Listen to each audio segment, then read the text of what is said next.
British পার্লামেন্টে সংসদ সদস্য নির্বাচিত হওয়ার ১০ বছর পূর্তি উদযাপন করলেন টিউলিপ রেজওয়ানা সিদ্দিক। তিনি ২০১৫ সালে লন্ডনের হ্যামস্টিড এবং কিলবার্ন আসন থেকে এমপি নির্বাচিত হয়েছিলেন ২০১৫ সালে।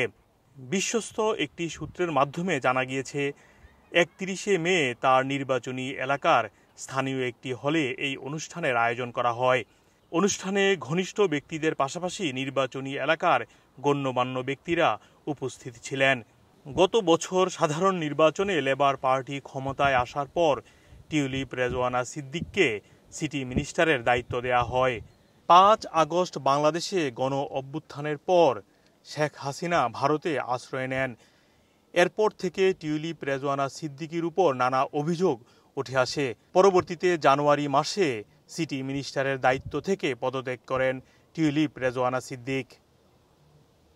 মোহাম্মদ আব্দুল হান্নান, 2A নিউজ, যুক্তরাজ্য।